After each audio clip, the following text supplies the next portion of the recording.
And so we are doing this on Facebook and Facebook Live. And so the protocols are all different. So right now, I am live now, according to, well, I should be. According to my banner, my live banner, I'm live. We're streaming live now on Facebook. So here you are. You're seeing us. Don't go away. This is the right place on this New Year's Eve, or not New Year's Eve, New Year's weekend. We're here on the Saturday. My name is Emil Guillermo, and you're watching this on the FANHS, the FANHS Museum site on Facebook, or maybe you're seeing it on Emil Guillermo Media, wherever you're seeing it. Hello, Happy New Year. I'm sure I'm not the first one to greet you and say Happy New Year, but if I am, Happy New Year. Be happy. I'm going to be happy this year. That's my goal, to be happy. I know it doesn't, after 2020, that's an ambitious goal. Believe me, I'm trying to be happier, and we're going to succeed. And I'm glad you're here at the museum site, because, because of the COVID thing, there are zero ICU beds in San Joaquin Valley, according to the stats, right? And you've got to be under 15% or over 15% to, no, you have to have, over 15% capacity to be open. But if you're below 15, you're shut down. So we're at zero. The San Joaquin Valley, which not only includes San Joaquin County, but it goes down to Bakersfield, Kern County, Fresno. It's a vast area. Fly over California, right? The part of California that is most like Texas, the red part of the blue state, but it's where the FANHS Museum is for a reason, because this is where the Filipinos were. So because of the rules, we're purple tier, I think, but we have to stay closed, follow all the protocols, but we don't want to stay closed. This is our way of being open while we're closed, and we're open virtually. You can check us out on the FANHS Museum page. You can check out our website at fanhsmuseum.com. You can go to the FANHS Museum page on Facebook and do all the clickables there. You can even donate to us, and we still have to pay rent, believe it or not. There's so many people who have to be or facing eviction. Hopefully they'll get some money, this relief effort. We'll talk about that a little later. But anyway, the museum doors, we try to fling them open virtually through these talks, because we firmly believe that Filipino American history, the museum, is where you are, wherever you are. We're here to tell stories, to share stories, to enlighten the present with the past through history. I mean, that's what we're trying to do. And so, we're going to continue on. And even if we start opening the doors again, we thought several times we were going to open the doors in November, and we thought, maybe too soon. And then, of course, we were shut down. And then we thought maybe in December. Nope. Christmas spike's coming up. We're probably going to have a New Year's spike. So the thing is, we have learned over the last 6 months that our little videos do engage and bring people together. So we're going to continue to do it, even if we somehow are able to open the doors and come together in a space, our 1,500 square foot gallery in downtown Stockton. We'll still do these things. In this case, I'm standing by my double gongs and my Benny Agbayani my signed Benny Agbayani jersey, and these Filipino gong ornamentals that Ty Buchholz said, hey, those are real Kulantan gongs. So we're going to do this, and we're going to talk about history. So if you're on board with this, Happy New Year. let's get going. And let me introduce our first guest for the new year. Always a great guest because he's so full of information. Oh, you thought I was going to say something else. So full of information. He is the really a font of knowledge. I guess font is that like Helvetica or sans serif? I mean, he's a fount, like a fountain of knowledge. He is the professor of Asian American, Filipino American Studies at the College of Ethnic Studies at San Francisco State. Let me introduce and bring on Professor Daniel Phil Gonzales. Professor Gonzales. Hey there. Happy New Year. Happy New Year. Happy New Year. Second day of the new year. There you are. Happy New Year. Happy New Year.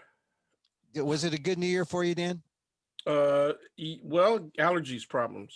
Sneezing. Oh. So you're going to have to excuse me every once in a while. I'm going to hit the button and cough or sneeze. All right, good. It's good that you're, got my shades on because I have this eye irritability for light. And so in order to light this occasion, I have to have a light off of here on the side. But if it irritates me, I sneeze even more. Oh, so well, I'll see what happens. I'm glad you annotated that sneeze or that, your allergies, because that way we can say, we don't have to say, thank God for the prophylactic of Zoom here. That you're not infectious and you're not. I thought we were going to keep it above the belt, but prophylactic got me worried there. Yeah, we are above it all. But I'm glad because it gets to the point now where you see the you see the rate of infection, you see what's happening, around California, and it is pretty disgusting. Yeah. The response from other radicals of my generation was, there is no end to present day stupidity.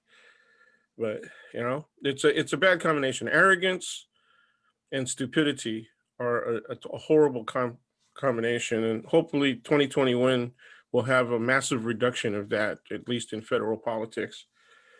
Yeah. Well, Dan, how do you there's this thing. Filipinos are social people where we like to gather. Oh yeah. And I know it was hard for some people for Thanksgiving. Yep. And we had a Thanksgiving spike. And you knew it was hard. It was going to be hard for Christmas, and we're probably going to have a Christmas spike.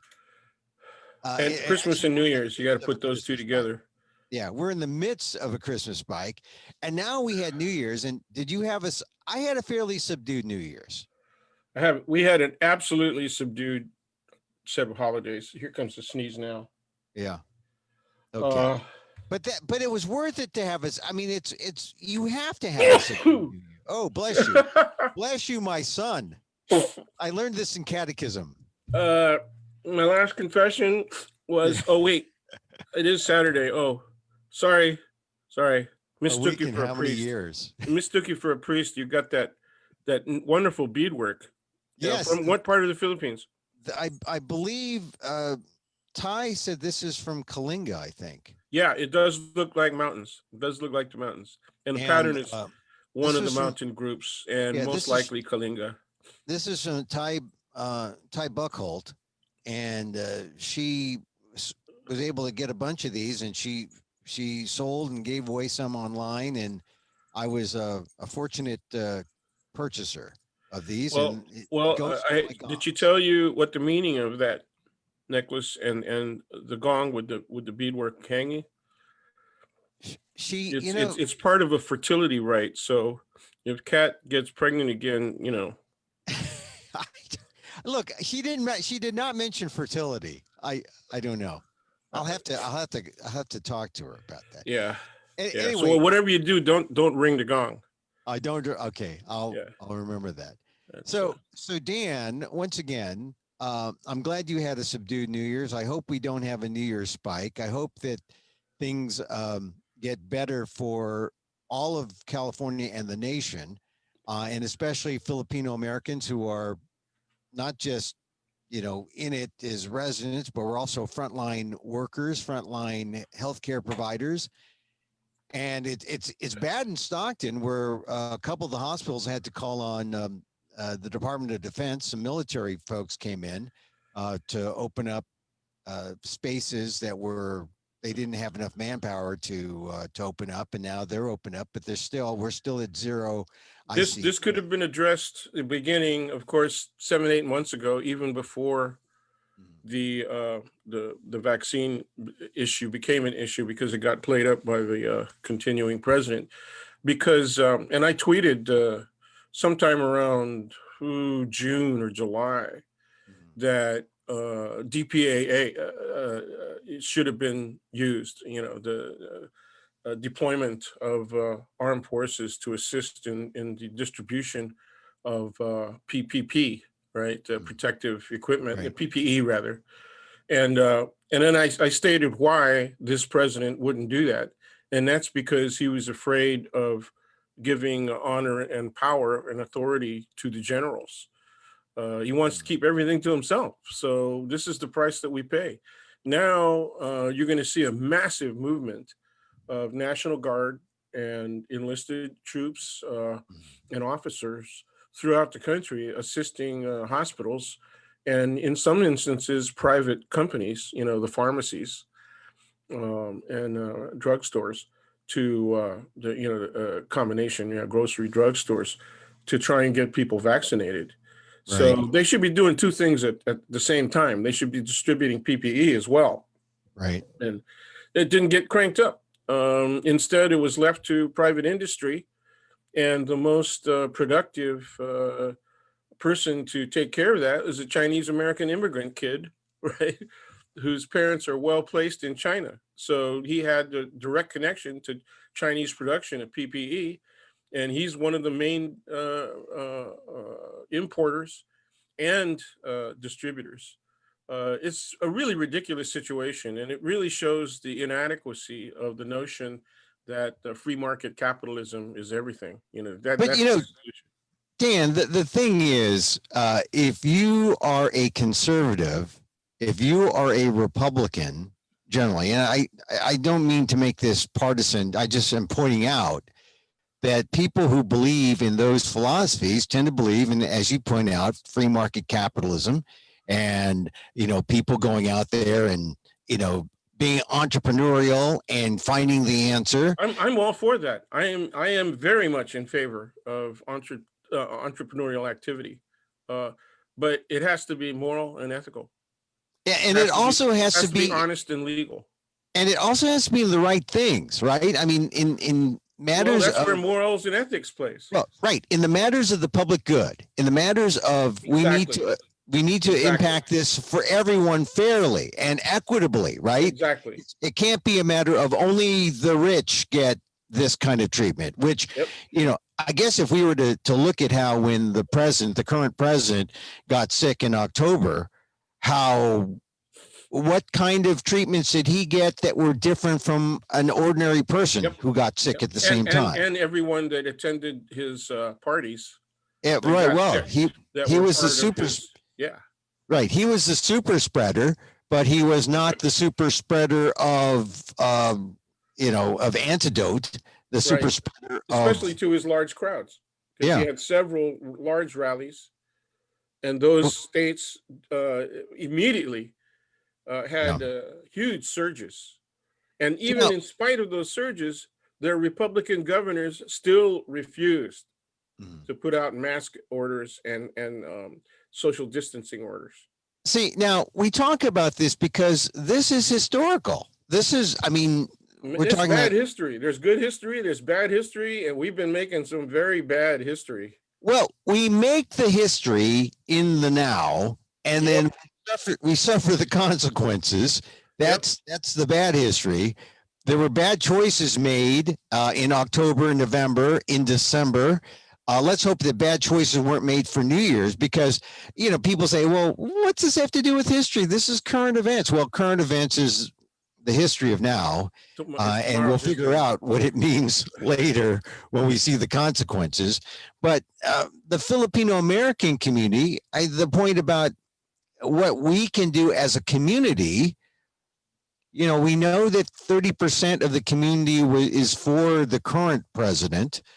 And, for how much longer? Probably for another 3 weeks, but some people are hoping they will It find would be some. interesting to see if anybody has done a survey now, Right. even one that approaches just being anecdotal, a couple of thousand people, that would be a great project if we could muster up somebody to sponsor that project, just to get a post. Filipinos got to take charge of their own political attitudes and behavior. That's happened, but it's Yeah. always been sponsored by a bank or two, and it's usually put forward by somebody like Rob Bonta. Mm. And the last time I saw a decent survey of political positions by Filipino Americans, and it was concentrated in California, and Right. probably even more concentrated in the samples were taken from the Bay Area, Yeah. with the high populations of Filipinos. But it'd be interesting to see if there's been any shift in that.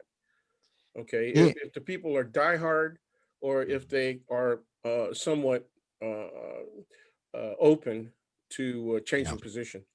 Well, I mention that because it's like when you look back at 2020. And I think that 2020 Well, it is still certainly is history.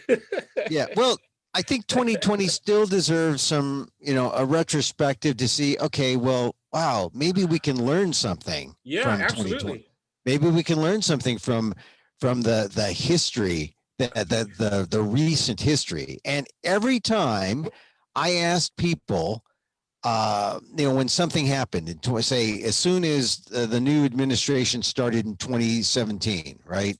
And I asked them, well, okay, what about this, Muslim ban? What about this S-whole country comment? What about this, so forth and so on? What about the, coming down hard on DACA? What about, there were just so many things at every point. This was a disaster of a presidency because it was never focused on any one thing. There was always something new, always some new thing, some new outrage, some new abnormalcy. And I kept asking people who were supportive of this, Filipino Americans who were supportive of this administration. I kept asking them, now do you question? Now do you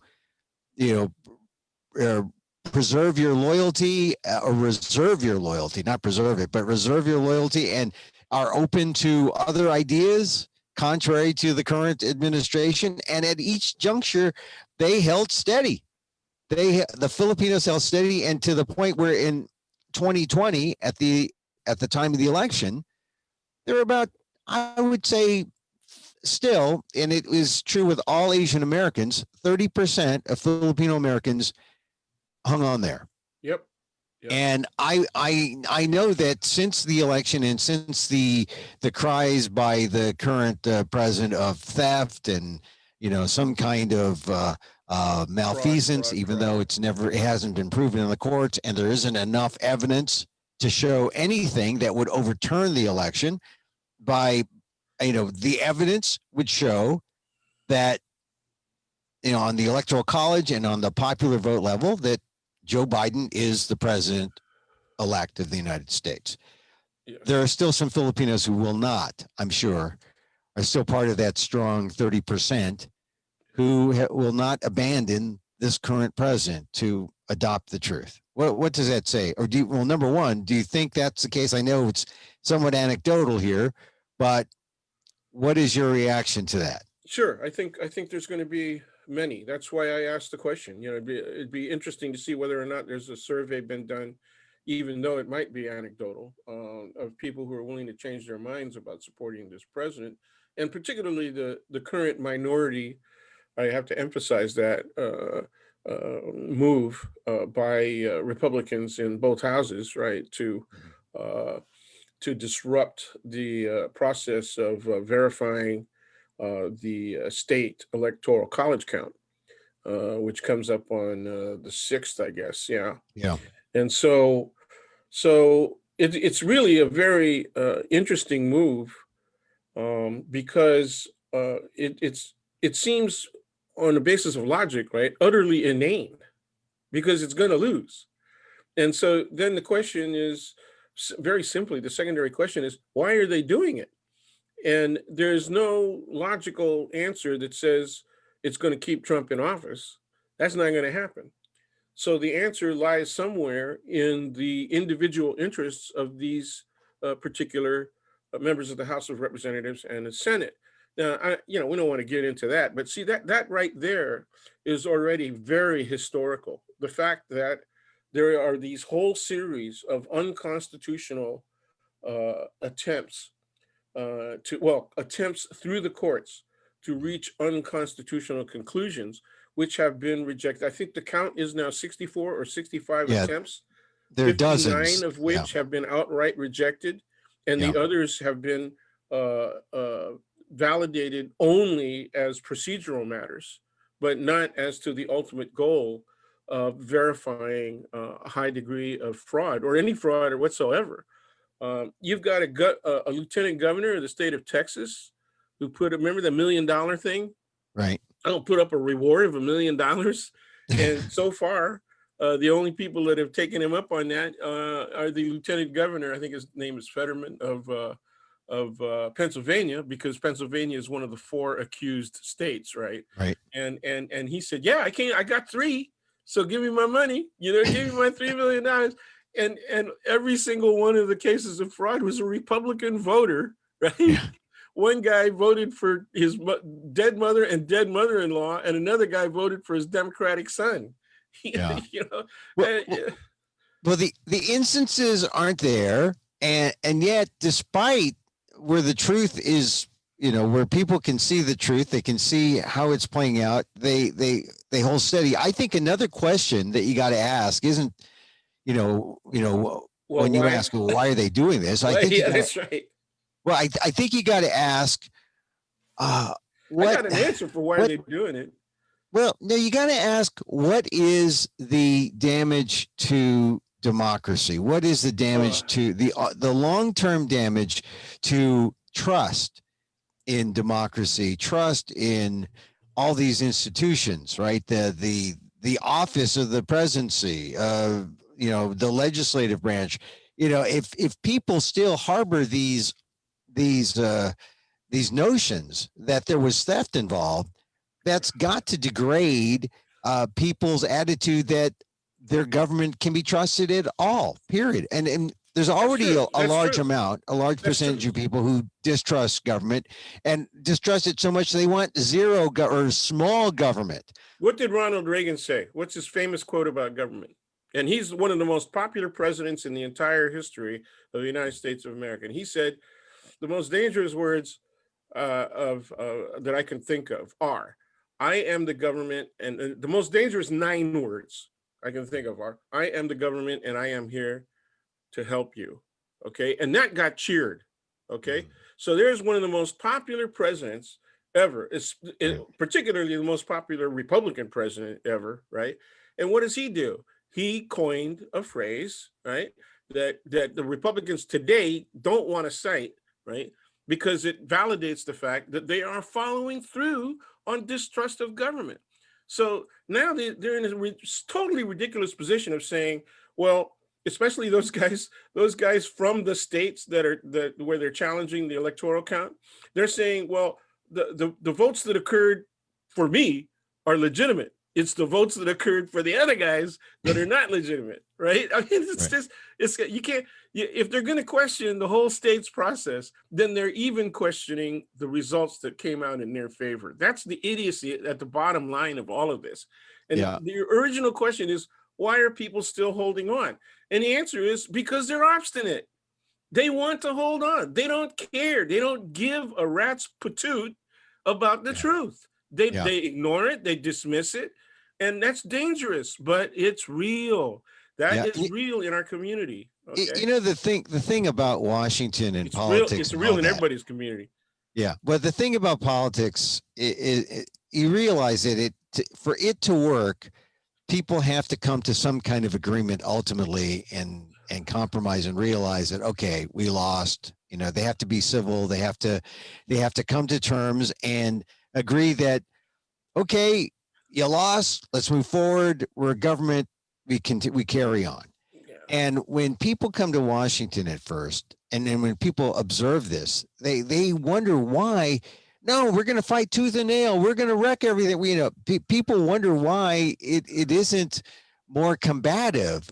And I mean, this is when I first got to Washington in 1989. Because I was like an outsider saying, "Well, why can't I be more combative? Why can't you?"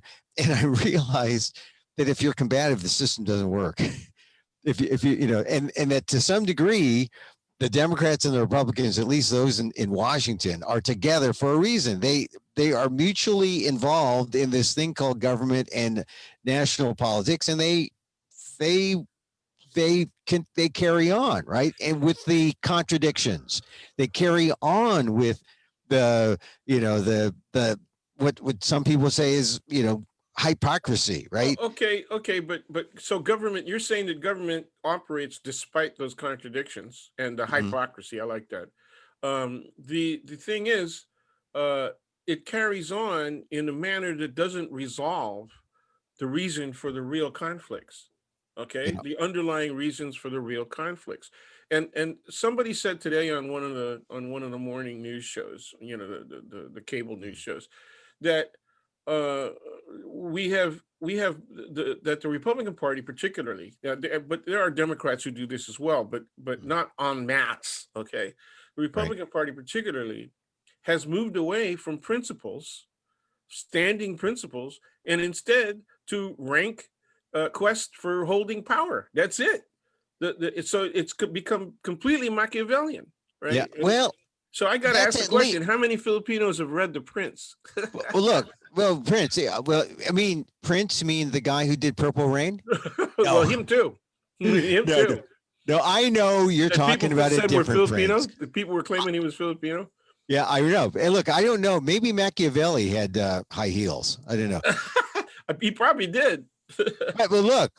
The point though is that people on the outside, they see what they feel is the travesty of government, and then they shoot the arrows and the slings and arrows at it, and they bring it down, but there's nothing there to replace it. And what these people who are critical, what do they stand for? Yeah. And so that's what people call anarchy, right? That's what the right calls that anarchy. And in reality, that's not anarchy. Anarchists do not believe in a centralized form of government, and there's different varieties of anarchists. So what the right has done, I'm not going to blame this on all Republicans, because it wouldn't be true. But what the extremely activist right has done is very effectively, over about the past 70 years, move the lexicon of public discussion on politics way over to the right, so that the center of American politics is way over on the right. Okay, it is not in the center. It is not moderate. The center of American politics is way over on the right. Why is climate change a liberal issue? That's absolutely nuts. Okay, and every year something happens to prove that we're further and further down the line of threatening forevermore the quality of the condition of human existence because of our behavior on climate change. But people say that's a liberal issue. That's them communists. That's those socialists. It is not. It is a human issue that is absolutely without ideological convection. Well, the problem, Dan, is that they've been getting their information from. Well, Filipinos will believe it when there's only 6,000 islands. Yeah. Well, they've been getting their information from just the one silo, right? The conservative. Well, now there's 3 silos. Well, the conservative right-wing silo, which I always have said was started by. Well, not started by, but it was really formalized with the rise of Rush Limbaugh and the rise of right-wing talk radio, and having participated in talk radio when it was just about to move over from more, I would say, but it's more not diverse. just the media. There was a certain member of Congress who, for a certain period of time, was Speaker of the freaking House. Yeah. Oh yeah. So Well, that was like 1995 is when I left talk radio, and that's because everyone had to move to the right, and it coincides with the time when Gingrich, well, thank you the for validating my argument. yeah, the Speaker of the House, yeah, Gingrich, had the contract For on America. America. Yeah. Yeah, he did. Well, it turned out you changed the preposition. You changed the preposition, my man. But Yeah, it was a I know. contract on America. That's what it turned out to be. I mean, Yeah, well, it you're making a gangster and organized crime reference by yeah, changing that single preposition. But you're yeah, oh right. yeah, You're yeah, absolutely right. yeah. I mean, it changed democracy, and I think it left. It restricted democracy. And so I think and a lot of people who come to our country now, right? Because a lot of Filipinos in our community came post. Well, they're the post 65, but really they're those who've come post 2000, yeah, post yeah. Reagan, post 95, and they come to America and they see what's happening in America, and they don't relate to even things in the 80s, things in the 60s. They don't relate to the history. I don't even know if they know the history of what happened to Filipinos in the 20s, which is a part of Filipino American history and a part of Filipino American history I don't even know. I don't even know if they learned lessons about how to recognize problems with fascistic leaders like Mr. Marcos. well, There was a 19-year divide in right. Philippine society that reflects almost precisely what's been happening over a very condensed 3.5-year period, right? Uh, Right. under one president, right? And so people would never say America looks like a third world country. Even now, they won't say that. But I'm going to say it. America looks like a third world country. Well, look, I've said that. I have said, when people talk about banana republics, I said, well, the bananas, how about coconut republics like the Philippines? Yeah. How about plantain republics? They're a little bit bigger than bananas. Yeah. Well, we don't, well, we have smaller bananas in the Philippines. No, that's a myth. The bananas are all big in the Philippines. We know No, that. that's little Marco stuff, man. Don't do that. Hey, look, no, We seriously. have big Dan. saging. We have large, very large saging. Maliit. Well, Look, Dan, finger sagging lang.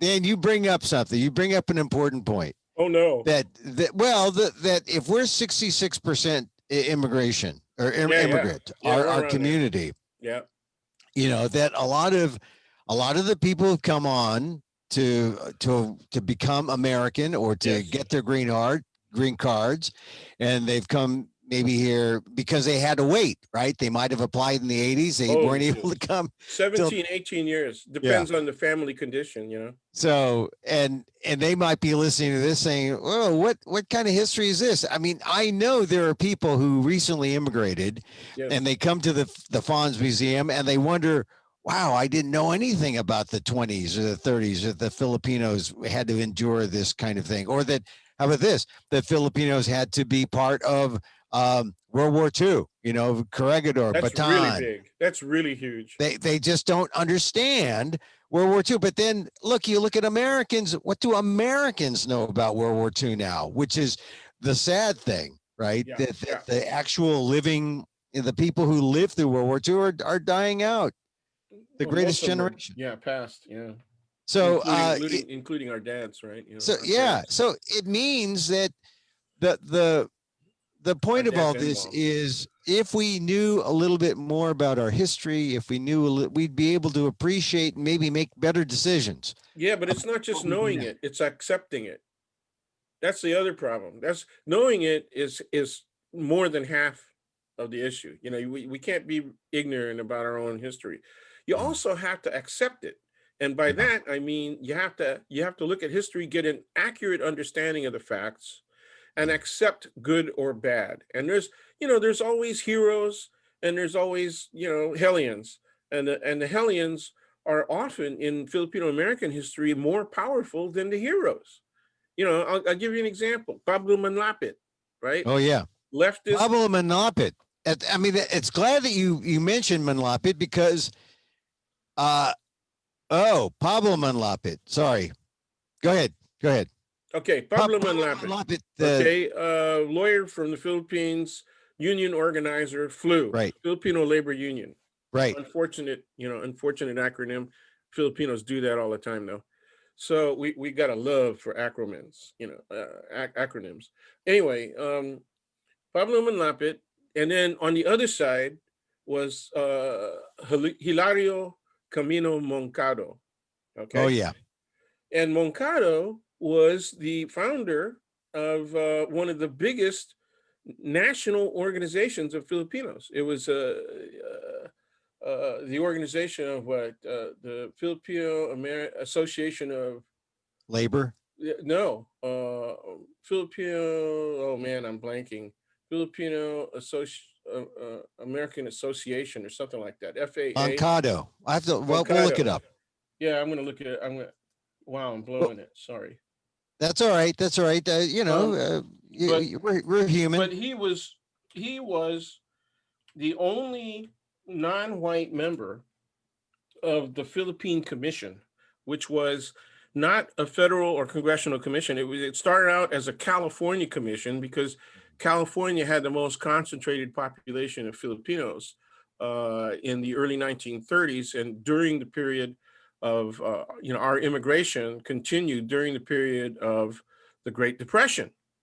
So the racist attitudes that had been visited and acted upon by white America against Asians, right, then called Orientals, right, started with the anti-Chinese, then it went to anti-Japanese, then it went to anti-everybody, including, but it couldn't include Filipinos because the American flag flew over the Philippines. And so we were then nationals, right? We became wards of the US government. And that meant Filipinos had the limited ability to come to the United States and work in a certain job market, the lower end of the job market, okay? But they were denied in most states simple licenses, like the fishing license, a driving license, things like that.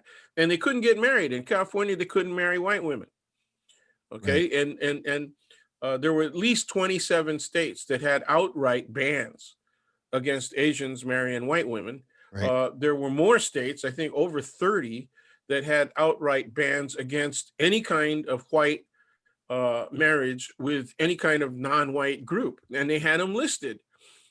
Within less than a year and a half after the Roldan case in LA, Salvador Roldan, the California legislature, I think it was 1933, passed a law that said our ban against Mongoloids and Asians, Orientals marrying whites extends and covers Malays as well. Yeah. They extended it because we had made the argument through the Roldan case that we were not Orientals, we were a special kind of people, Malays, and Roldan said, all you gotta do is look at my name. That's a Spanish surname. So, we're not completely Oriental like those other people. Yeah. And that lasted a few months. We're they put us on the list. We're practically related to Hilaria Baldwin. I had to sneak in that joke. Okay. Well, so Hilario Camilo Moncado made it onto this exclusive Philippine Commission by acting as white as possible. He was anti-Filipino immigration. He argued for a discontinuation of immigration from by Filipinos to the U.S. from the Philippines. At the same time, whenever he would make a trip back to the Philippines, he was recruiting Filipinos like crazy because he made his millions, and we're talking about pre-World War II millions, right? As a overall labor recruiter. The labor contractor. So if you're a labor contractor, that's a mixed blessing. You're not necessarily a good guy, not necessarily a bad guy, but you took advantage of the system, or were in a position to be a beneficiary of the system. And some smart Filipinos were exactly that, as labor contractors. Now, let me say this: Moncado, Hilario, Mhm. Not quite like Hilaria Baldwin, but Hilario Camino Mancado he started the Filipino Federation of America, the FFA. Yeah, That was the name that of was his it. group. That was it. The Not Filipino to be Federation. confused with the Future Farmers of America. Yeah, that's I used to always make that, but then there's another cruder joke. But you know, Okay, we'll leave it no, alone. we shall We'll not leave make that that. alone. Okay, let We shall the not make. audience figure that one out for themselves. Now he started that in 1925, Yes, and this is where you're pointing out that the Heliots were more vocal than the heroes, right? that's right. The Hellions were more vocal than the heroes, The more Helions. successful, more successful. He got and tributes. He got and tribute. Manlapit was he started the strike in He 1924 was one of the leaders who started the strike. Yeah. in Hawaii. Yes, Got the sugar plantation owners all upset, couldn't work there in Hawaii again, came to California, that's right. and what did He Manlapi? he was forced into exile. He was Yeah, exiled out of Hawaii. that's funny. He Forced into actually went exile home to for a the, while. He went but back to home for a while, yeah, but he had been away for so long. He was an alien to his own family. So he returned to the States, and we pick up his trail in L.A., yeah, where he starts to encourage the formation of labor unions here, and two of the people, at least two, that would eventually establish Ukapawa, which turned into ILWU Local 37 up in Seattle, right? Very powerful, still in existence, right. that group. Um, and that was the Mensalves brothers. Oh yeah, Chris So yeah, Gonzales. yeah. And Yeah, so the influence spread throughout the West Coast, and even as far as Colorado, right? Because of sugar beets, Colorado, mm, Montana, Idaho, like that. yeah, And then via the conductors, the train conductors, right? The overnight to Chicago mhm, from the so-called Pullman conductors, where they had the sleeper cars. right. The black Pullman conductors went on strike, and Filipinos were used as strike breakers. So there was Yeah, some bad blood between blacks and Filipinos at that time. But Filipinos, because they made better money than most other agricultural jobs, started buying property in borderline black neighborhoods in Chicago. So and then they started showing up and supporting black union actions against the railroads. And so a lot of that earlier animosity, melted away. There was church activity, mutual church activity in Chicago to try and maintain some sense of peace. yeah, but it's funny you say it was it was the Filipino porters. Yes. That, I mean, that's a side to Chicago that I think often gets left out of the history. And I was watching Ma Rainey's Black Bottom, and Oh, it's that was great, wasn't it? yeah, yeah, it was. But I kept wondering, because I have this historical lens that I look at these things. I kept wondering, well, I'm not expecting the producers to show Filipinos on this thing. And I don't want to see something in the script that says Filipino number 6 or outsider number 6, make it be Filipino. But I kept wondering, where were the Filipinos in the 20s and 30s there in Chicago? What were Yeah, they up to? and New And York. they probably were working as porters, huh? Yeah. There were others who came down via Canada, and they had regular jobs. They got a little bit of education in the prejudice against Filipinos, because there were such small numbers, right? Right. Was less than it was on the West Coast. So Filipinos, like around the DC, Washington DC area, and also New York, were able to get some lower end jobs in the areas for which they were educated. So, for example, if they were educated in journalism, they got jobs as copy boys, and messengers and print setters and stuff like that. They're in the field, right? But Right. they're not being hired as journalists, even though they have the skill to do that. There were over 40 Filipino American newspapers during Yeah. that period. And Right. the Library of Congress has been kind enough to preserve many of those things digitally. So it's available for research. But See, Alex, our mutual friend, Alex Fabros, made good yeah. use of his research into those Oh, yeah. archives, and he's preserved a lot of them himself. We were mutually involved in one of those processes, and I still have binders. This is before we digitized everything, Mhm. that have that material, and it was all researched by students. Our Yeah. All right. students. So Dan, we've jumped around a lot because there's so much history. We got into discussion of Manlapit and Moncado, but I wanted to talk about war brides because uh, you know there you look at the timeline and you look at immigration and you look at how 1934 Tidings McDuffie sort of ended uh, Filipino immigration essentially until 1965 when the immigration law was passed. There was some movement, though, a big movement after World War II, and it had to do with not just Filipino American soldiers who served in the 1st and 2nd Infantry going to the Philippines and finding Filipino women, Right. sometimes for the first time, but it was like all military For the personnel. first time since they left. Yeah. Yeah, for the first time since they left. But it was all military personnel, Filipino or not.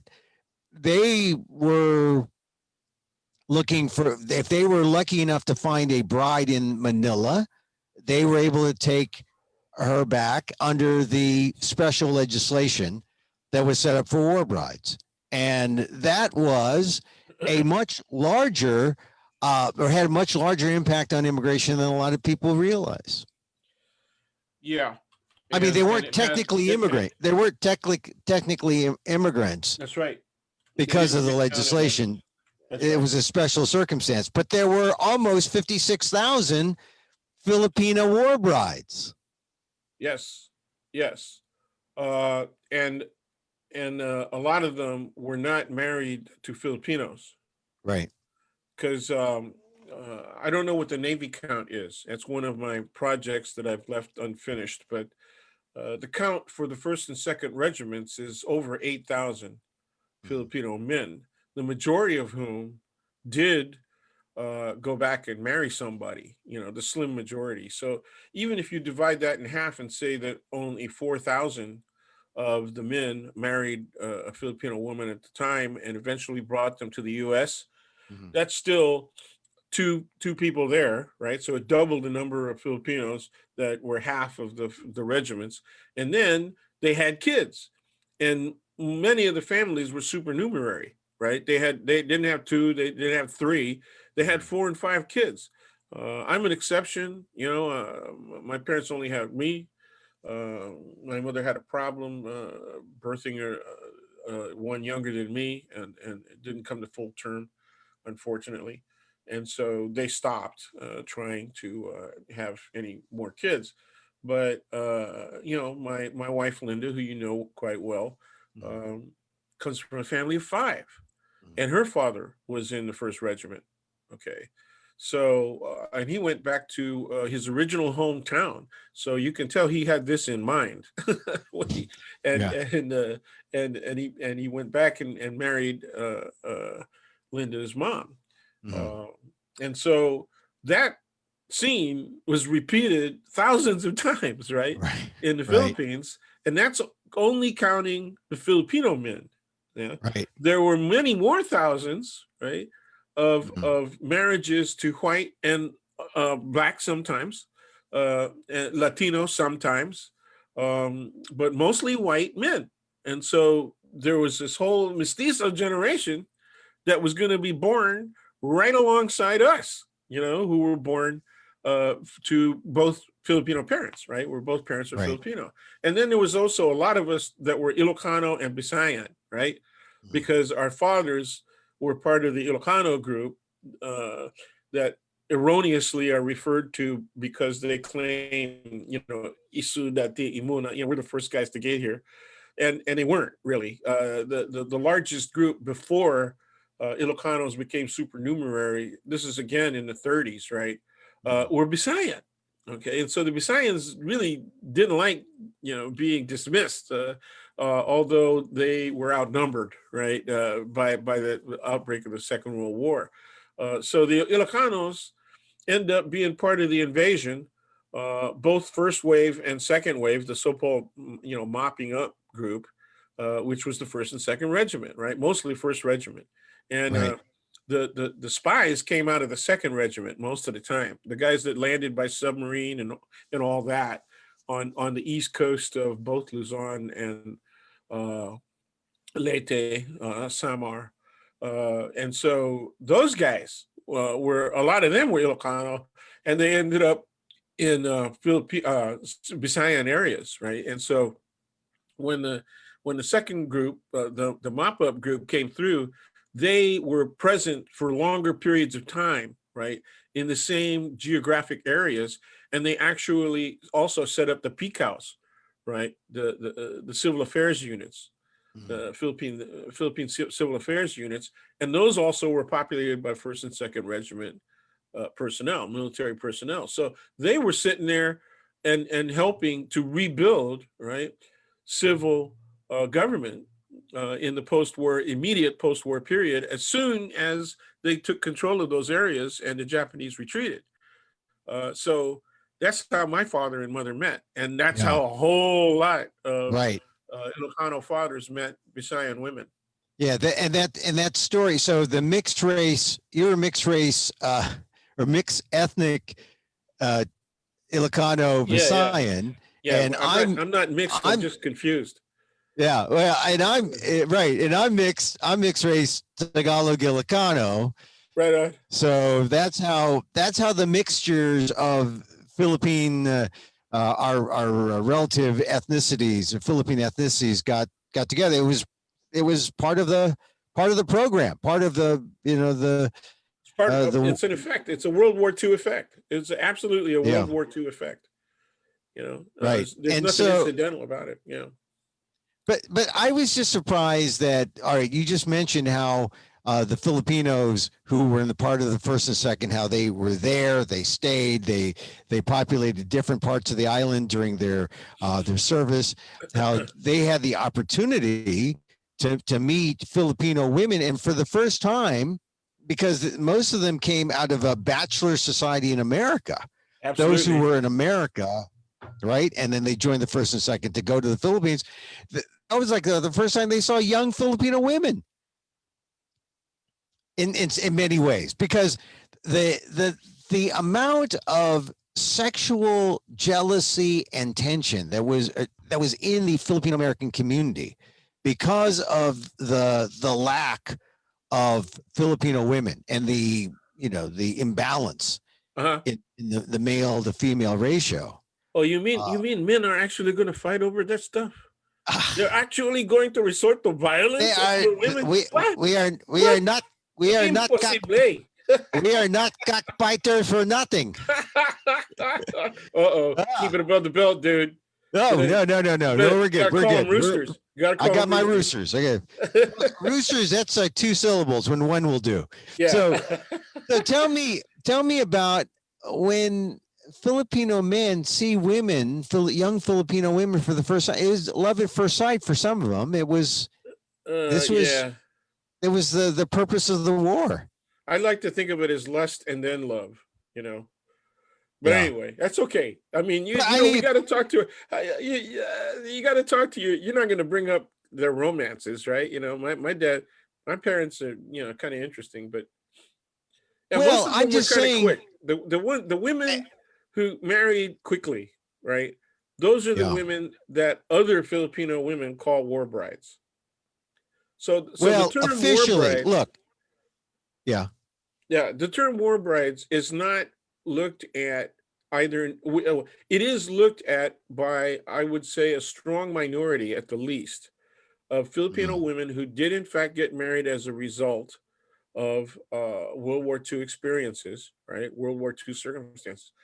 They see it as a term of derision. They are not. They don't like to identify with the term war brides. And that's probably the reason why a lot of people, when they understand the term, or there's a stigma attached, Yes. they like Filipinos are anti-stigma. If there's a Oh, stigma, they run away. even if it's mythical stigma. I mean, it's stigma that they make up. You know, Yeah. it's like, Well, but it's like we want to be. we are a people that does not like stigma unless it's stigmata. We love stigmata. Oh no. Okay, that's another pun. That's a pun. Just We forgive him, Jesus. we love stigmata. We hate stigma. All right, Yeah. but the stigma of the war brides. Look, as a Filipino American, look, my mother was not a war bride. My father was not in the military. Oh, here My we mother- go. Here we go. My mother came here in the early 50s because she was traveling with Yeah, they met here, she was traveling with a Spanish matron who she was, I guess, a kind of like valet, or she was like auntie, right? right. And she took pity on my mom, who had survived the occupation, and she said, "Here's your opportunity to come to America." And my father met my mother because he was grocery shopping and found a pregnant Filipino woman who he was trying to help with groceries, and she brought him back to her place, and there was a gaggle of Filipinas because they all grouped together. That's the story I tell in my my one-man show.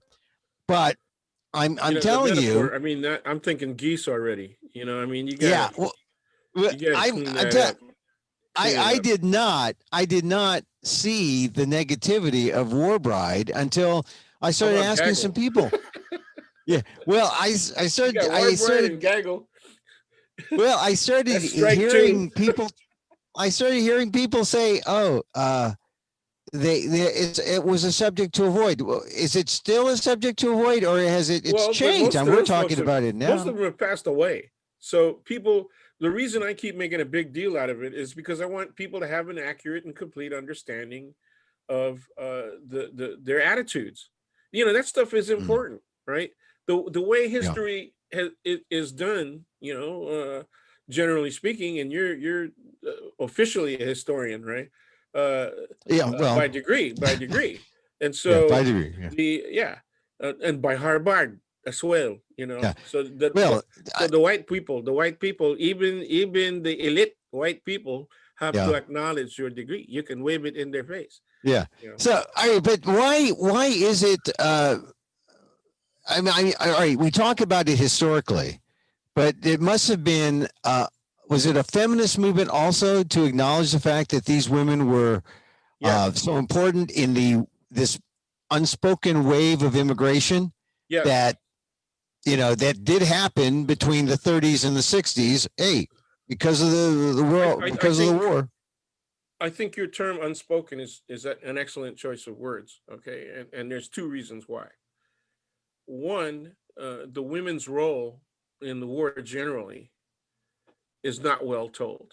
And there is a group of people, because of the Filipino gold, which is really bronze medal movement, right, to recognize the contributions made by World War II veterans, both official and guerrilla, right, from that period.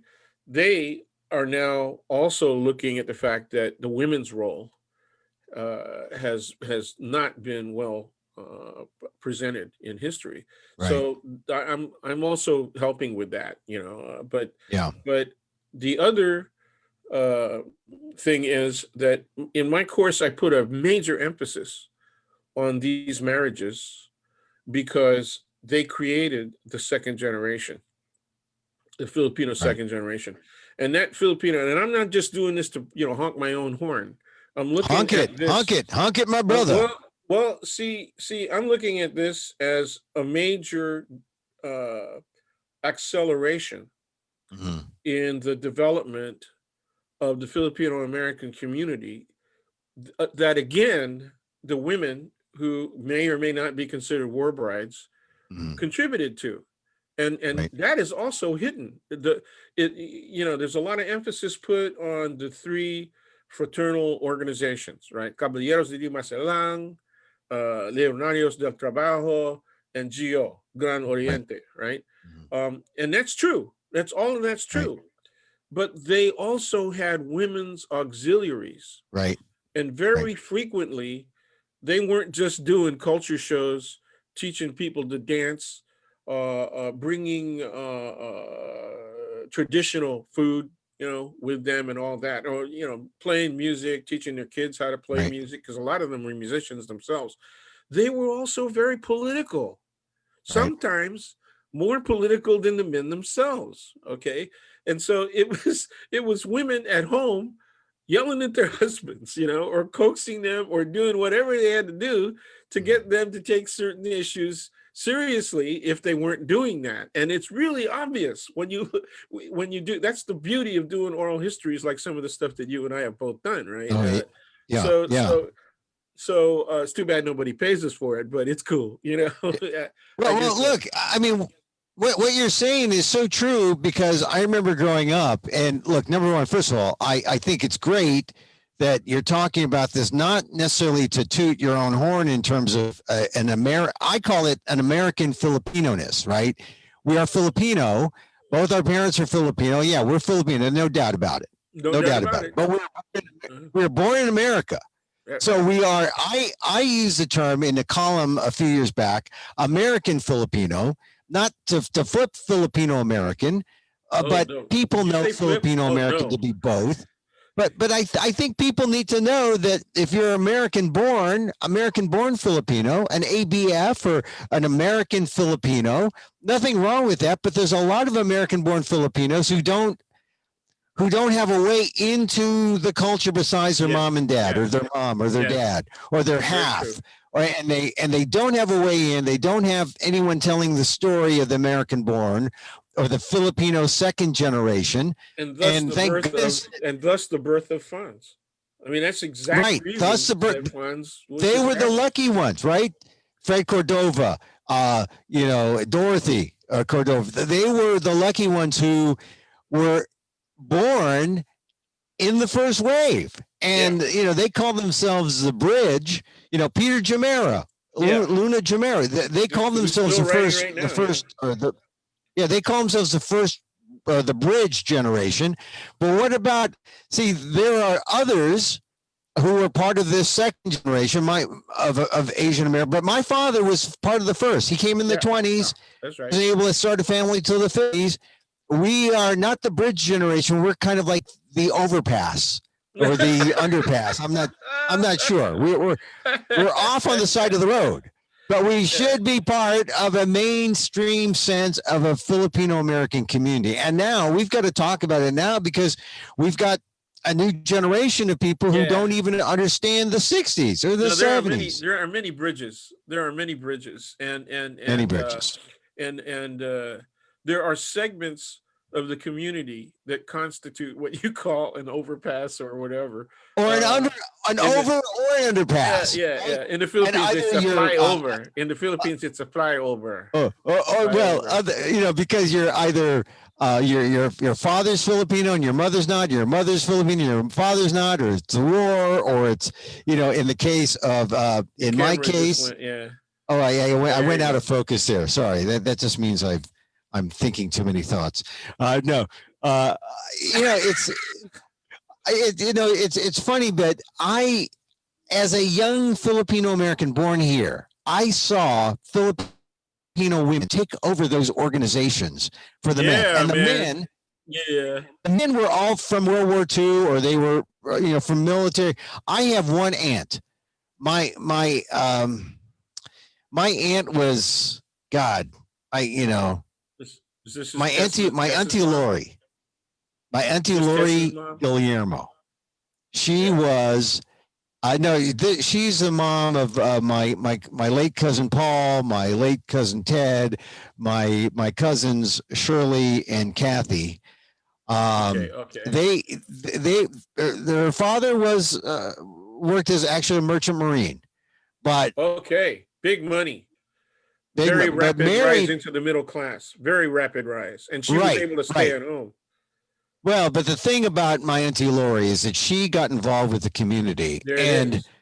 she was the Filipino community out there in San Francisco, California, and Baker. She was part of that. The Lawagueños. She was the big. She was always the organizer, the matriarch of the San That's right. Francisco Filipino community for a long time. That's been true. Were these women like my Auntie Yes, Lori? absolutely. Like, and I don't. Yep, I yep. didn't refer to her as. There I are don't so think many she of would them. call herself a war bride. I don't think she'd call herself a war Yeah, bride, but she yeah. came out of that No. era. Because it Yeah. was the war brides begat the Filipino baby boom. That's Right? right. Absolutely. Yeah. Here, The Filipino here's the baby boom. evidence. Exhibit A. Yeah. Exhibit. No, I'm telling you, Wait, now. Yeah. my mom, because my father was not a veteran. We never got into the whole thing about the war brides.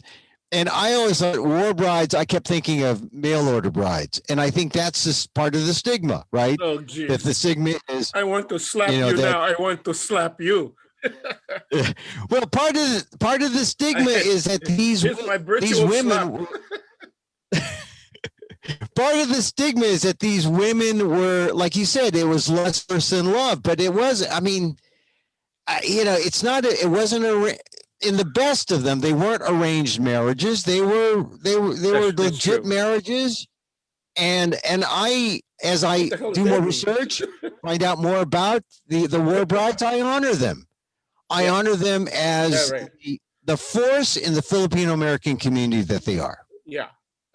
See, I was doing that via my Filipino American history class in exactly the way that I just described, right? And that you validated by saying, yeah, you got this Auntie Lori.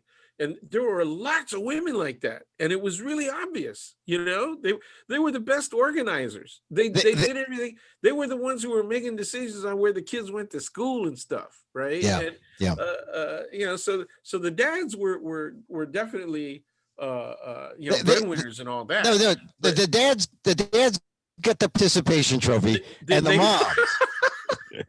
The moms, a lot of the time they were fronting the stuff, right? And some of Yeah. them were real leaders. I mean, I'm not going to take it away from them. There were guys that were real leaders, but they were fronting it for the most part. And what I discovered way back in the 70s was that the women's auxiliaries were really powerful and interesting, and they were able to do a variety of different things at the same time. It was unbelievable. They were so. Oh yeah. And they were super idealistic, right? Because they didn't have the experience with racism that many of their husbands had before the war, right? So they were very idealistic. Although, Dan, we must say they did experience sexism, but maybe not a kind of sexism that they couldn't overcome. Oh yeah. I mean, there was some that they couldn't, because they had the two strikes. They were ethnic and they were a woman.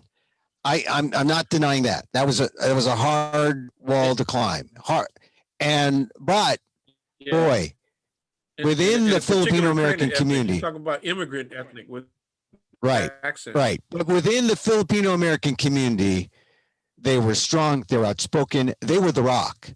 The Filipino, you see matriarchal societies. People would say, I never saw my dad, but I always saw my mom. Or my dad was always at work, but my mom was always there. Some variation of that. My mom was the head of the organization. She took care of us. I've forgotten her first name, but Mrs. Saliver, the mother of Patrick Saliver, who was the founder of PACE, the on-campus student organization at SF State. Many of the original leaders of PACE went on to big things, including Patrick. But, recently retired Ron Kitichai, for example, the judge. Right. Some people, Juanita Tamayo went on to HEW and working for the census and all that kind of stuff. And so, there are people who made really important contributions. Bob Illumin was one of the regional directors of family programs for housing and urban development for HUD. And Right. his younger brother, Ed, was a local Oh senior yeah. housing specialist for the Human Rights Commission. So, and Right. that's just 4 or 5 off the top of my head, right? That were Right. in PACE leadership during the SF state strike, 68, 69. And of course myself, but I went to Yeah. SF state and never But left, look, this is important to name these opportunity people who took the advantage of these opportunities, and also that they are part of this generation. And We my talk point, about the bridge. yeah, Yeah. my point is You that gotta, Mrs. Saliver was the operative who made all of that possible, because right. it encouraged her son, Patrick, to be an organizer, right? And then he encouraged other people to be organizers and leaders in their field. And the rest of it literally is history. Some of these people, of course, were joined in the FANHS process.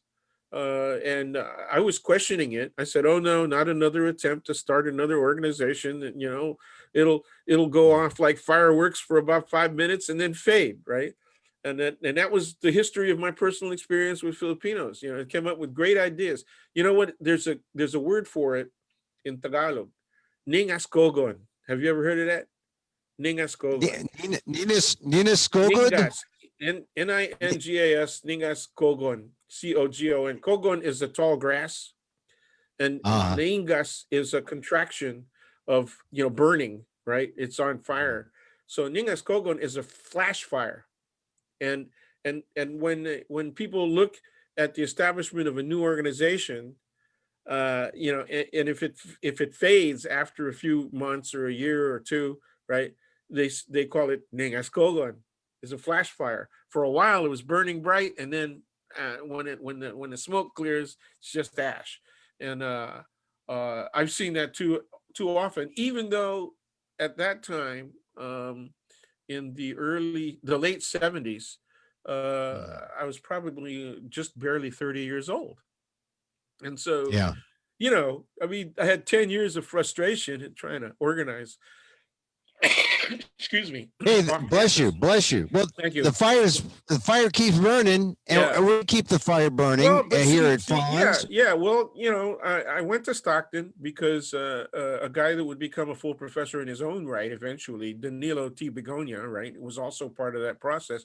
He dragged me over there. He said, "I'm going to Stockton. You got to meet these people." And I said, and I went. And Dorth and all those people convinced me that this was a possibility that could grow. And that's when we did the first book that's got Fred narrating it. And it grew from there. And who knew, right, that it was going to last? Yeah. And it really did. So all of those people deserve extreme credit. And there are a lot of them. But it takes a team to do all that. See, and we need to acknowledge, and we need to recognize, and we need to, because we're laying the base for the next generation, the next group. And we talk about the bridge.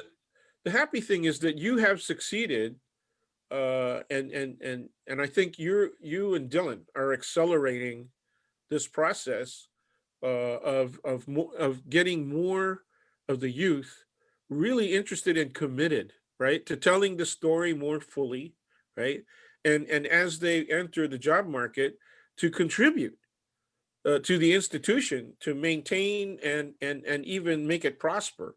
So I'm really happy about that. We got to do more of those. We do the family digitizing of photographs. We did that here in San Francisco. Other groups did that. Vallejo did that. East Bay, Stockton did it, and they came out with those books on Filipinos in Stockton. Filipinos in Vallejo and East Bay, and all that. And that's a great beginning, but it has to continue. It has to continue. Well, we're going to try to do that. The museum, and thank you for mentioning my buddy Dylan Delvo, who's at Little Manila. He continues to do. He's sort of working more with the now and social justice. We're trying to work with just telling the stories that get left out. And Yeah. I knew that we had to talk about Filipino American. We had to talk about the war bride situation. And Well, like I said, and we I should, just we yeah, can carry that through. I don't think it's over. I think most of them have passed away, but right. there are still untold stories that are going to be. There's a book in the works about one woman who was a guerrilla. She wasn't, but she never, to my knowledge, she never came to the United States. But her story needs to be told because she's a Right. member of that generation. Right. They, The women who are guerrillas, there's one woman I wrote about her a while back on NBC Asian America, but she's on our wall at the museum. But there are other stories about women, World War II, the comfort women. yes, There were yes, Filipino comfort women yes, that absolutely. we don't. We think, oh, only in Japan, only in Korea, only in China. No, Yeah. they were also in the Philippines during the occupation. And I must we're winding down here. We're going to continue on a little bit, but beginning the wind down. But January 2nd, Yes. this is the fall of Manila to Japan during World War II, Right. 1942, Hmm. on January 2nd. And that really was, you know, that started 10 days after Pearl Harbor in 41 in December. But look how long it took before Manila fell. Not less than a month. January 2nd, Right. when Manila fell. And we know Manila fell because part of it was the cooperation within, Yep. which so the history, it's World War Well, II. they said they would surrender if they didn't bomb the hell out of it. Yeah. So Well, it was this is actually the Americans who bombed the hell out of Manila and destroyed most of it. yeah. Well, this is part of the story, or the importance of World War II, and not just Philippine history, but also American history and Filipino American history, as we go back and try to figure out, well, what's this have to do with who we are now and what we are now? Well, a lot, if you understand the history. Mm-hmm. Yep. You understand what happened. I mean, I, we need to wrap up here, but any final words on the war brides? If women, Yeah. because we're going to talk about this tomorrow. I'm going to talk about this tomorrow with a woman who is a daughter of a war bride, and she mentioned to me how a lot of people don't like to talk about it, Yeah. and Yeah. yeah, and Well, so so tell me, she's kind of answering the question you asked earlier. Is it still something that people don't want to talk about? And I well, guess it is. yeah, I don't see it in the younger generation that I get to interact with on a regular basis, at the mm, college and the university and online. I get a lot of questions when I do panels for other mm, processes, and they're willing to talk about it. I think because there's distance, and they don't have anybody in the immediate family that might be offended, necessarily. yeah, So it would be interesting to hear from the daughter of a war bride. Technically, uh, my mother-in-law was a war bride. mm, Linda's mom was a war bride technically, um, and sh- she, she clearly, my mother technically is also a war bride, but she doesn't want to be called that. Um, mm, Now, what's the difference between my mother-in-law, my mother, and other people who do call themselves or are called war brides? And it's just whether or not they held up traditional courtship, right? So, mm, so if the right, the women who held up traditional courtship and they where there was a long duration, we're talking about several months to maybe a couple of years of courtship and correspondence and all that, they see themselves as legitimate non-war brides. Okay. And they see the women who got married very quickly during and after the war, and especially those who married a non-Filipino, right? as war brides. So there's kind of a class stigma, you know, a strange stigma about who are traditional and therefore more moral and more ethical. That, you know, and Yeah. because all of these people are relatively speaking of the same class, it doesn't smack of real class distinction, but it has that feeling, right, of the diminution and Yeah. inferiorization, you know, of But, people but, who they call war brides. but Dan, what if you didn't marry a Filipino, Right. right? Because Married we a see a lot non-Filipino. of this where it's Filipino male with the Filipino woman. That's where it usually happens. But what if you saw the Filipino male being rejected by the Filipino woman in favor of the Caucasian military Well, that's a guy? goddamn war bride.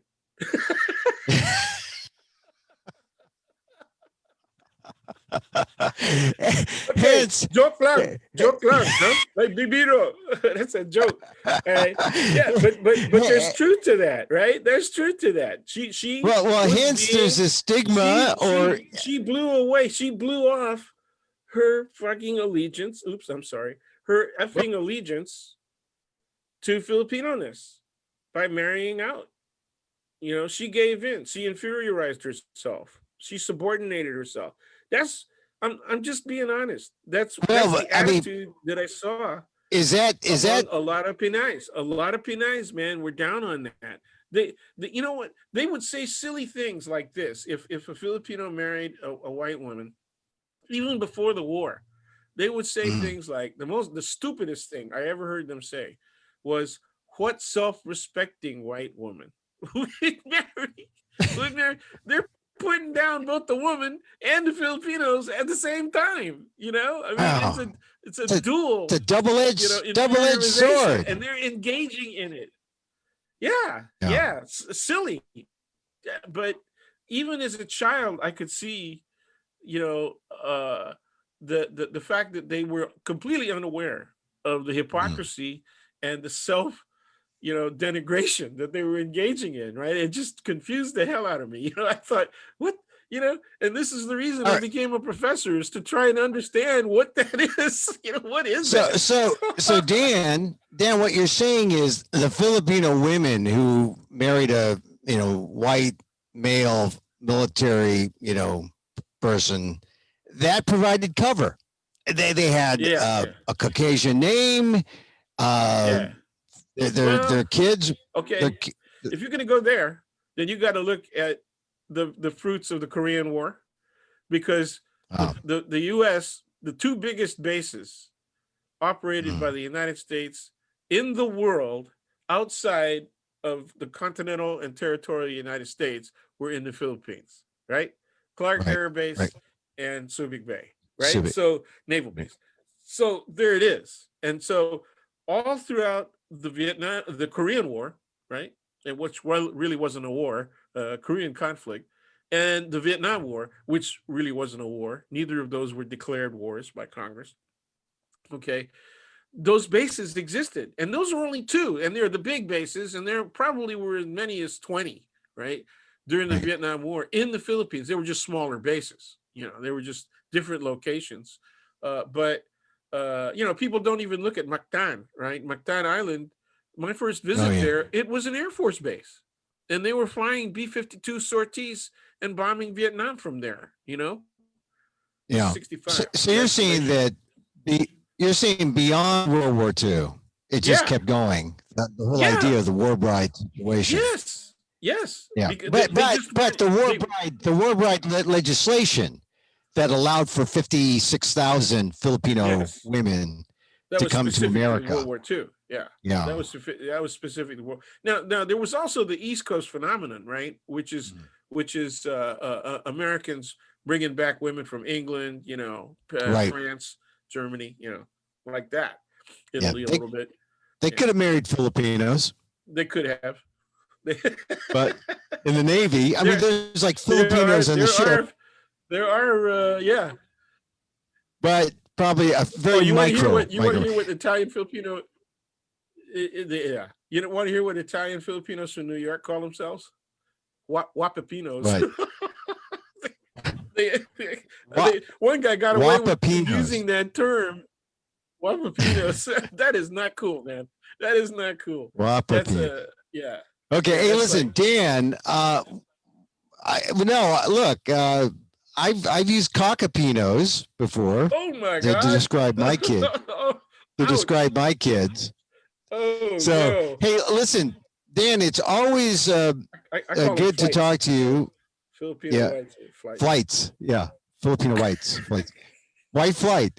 Hey, Yay, so hey. war brides, always an interesting discussion. Tomorrow we're going to talk to a child of a war bride and talk about her perspective. I really always appreciate you coming on, and we will have you on again more to talk Where about is some that of gonna these be topics. posted? Is that going to be posted on FANHS or Aldev? Oh yeah, this is posted now on the FANHS Facebook FANHS Museum site, Okay. and I'll put it on Including the interview my. you're doing tomorrow, the discussion tomorrow. Oh, that one is going to be on the FANHS Facebook site tomorrow too. Okay, We're going to good. do it as Good. our Sunday brunch. I'll also put it on my amok.com site and Okay. our YouTube channel. So it's going to be around for all to see. So Dan, once again, Happy New Year. Thank you. Thank you again. We should be apprehensive but hopeful. Yeah, next week is going to be a big week, and maybe we'll do a pop-up about what happens next week, because What happens? it could be, well, it'll be a show. It shouldn't. Maybe we'll get reaction from some people that are forever Trumpers. Well, I'm sure maybe we'll some be able people to talk about their attitudes. Come on out, all you folks who, yeah. Yeah. Well, maybe we'll see people say, "Look, we're ready to move on.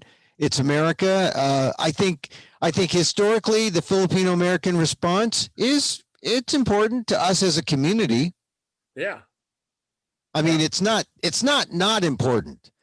It's not, it's important for a lot of reasons, but mostly for our sense of what a Filipino American community is about, and if it's still feasible, or if are we all splintered off? And well, there's a lot of people who were supportive of Marcos to this day. They're still pro Marcos, and that's way long past. That's more than a generation past, and that explains why Duterte is popular, both in the Philippines as well as among a large segment. I don't know if it's a majority. Have you seen any statistics on that?